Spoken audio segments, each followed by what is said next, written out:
Olá, minha gente, tudo bem com você? Passando aqui para um momento de reflexão. Comunicação. 80% dos cônjuges que se separaram, que se divorciaram, fizeram a pergunta para eles qual foi a causa do casamento acabar em divórcio. E eles disseram a falta de comunicação, a falta de diálogo. E realmente, a falta dessa comunicação tem gerado inúmeros problemas no meio da família, entre os cônjuges. Tem uma história na Bíblia, Isaac, esposo de Rebeca, eles tinham 2 filhos, que era Jacó e Esaú.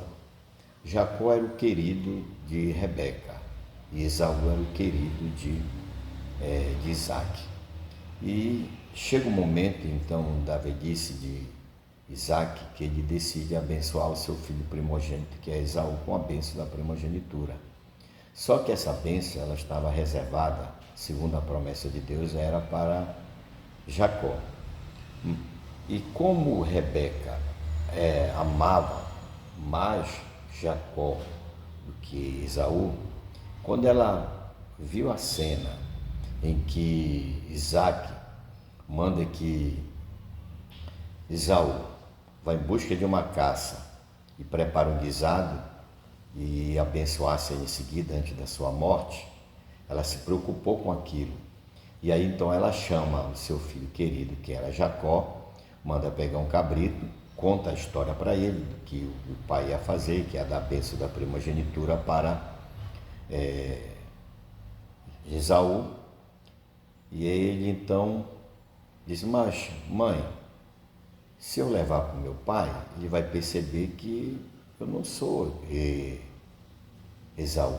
Esaú é varão cabeludo, né? E eu não. Disse, mas não te preocupa com isso. Ela armou um plano lá, pegou uma veste peluda, mandou ele colocar e se disfarçar de Esaú. E ele disse, mas mãe, se o meu pai perceber isso, a maldição vai vir sobre mim. Ela disse, seja a maldição que ele lançar sobre ti, venha sobre mim. Então ela prepara o guisado e tudo mais, e ele leva, se antecipa a Esaú.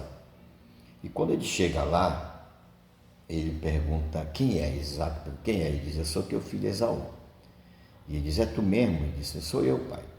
E aí ele disse assim, mas a voz é de Jacó. Ele percebeu pela voz que era a voz de Jacó. Ele disse, não, pai, sou eu mesmo, Esaú. É tu mesmo, filho? Sou eu. Então ele mente para o pai. E o pai abençoa. Em seguida, quando Jacó se retira, vem Esaú. E aí, quando ele diz, está aqui, pai, o guisado, né? Mas quem és tu? Ele disse, eu sou Esaú. Aí ele, naquele momento, ele toma um choque, né? Porque ele tinha sido enganado pelo filho e ele deu a bênção da primogenitura para Jacó, já que ele já estava sem a visão, já não enxergava muito bem, entendeu? E por isso então foi que ele foi enganado. E aí se instala uma crise dentro dessa família, se instala uma crise nesse relacionamento. Por quê, querido? Porque na hora de tomar a decisão, o que foi que aconteceu? Tanto Isaac quanto Rebeca, cada um toma as suas decisões separadas. Então, Isaac não chamou Rebeca para comunicar o que ele ia fazer. E Rebeca não chamou ou conversou com o seu marido Isaac o que ela ia fazer.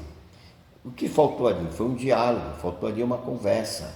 Por quê? Porque a bênção da primogenitura, a promessa, era com Jacó.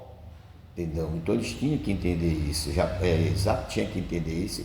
Rebeca sabia disso. Só que Rebeca, ela tenta fazer com que o seu esposo abençoe o filho Jacó com a bênção da primogenitura, sem ter conversado. Então, dali para frente, tem um teólogo que diz, um certo escritor, que a comunicação entre esse casal, ela vai desaparecer. A comunicação, ela vai morrer. Quantos casais que estão morando dentro do mesmo, debaixo do mesmo teto e não tem mais diálogo? Cada um toma a sua decisão à parte, cada um faz o que entende, cada um faz suas escolhas, tudo separado. Então eles estão vivendo debaixo do mesmo teto, mas o diálogo morreu, a comunicação morreu. Esse tipo de casamento, ele está fadado ao fracasso, ele está fadado ao divórcio. Por quê? Porque a coluna da comunicação, ela desapareceu dentro deste casamento, entendeu? Então a comunicação, o diálogo, ele é importante, ele é imprescindível para salvar um relacionamento, para salvar um casamento. Agora, esse diálogo não tem que ser no grito, não tem que ser com a voz, todos os dois têm que ter o mesmo tom de voz. Porque a partir do momento que um alteia a voz e o outro é mais baixo, então isso não vai ser diálogo, isso já vai ser uma briga, isso já vai ser um conflito. Então é preciso nessa hora ter ambos o mesmo tom de voz. Para quê? Para que chegue a um acordo, para que chegue a uma decisão na hora de tomar a decisão e resolver o problema. Você então não permita que a comunicação venha a morrer dentro do teu casamento. Amém? Use essa ferramenta. Deus abençoe.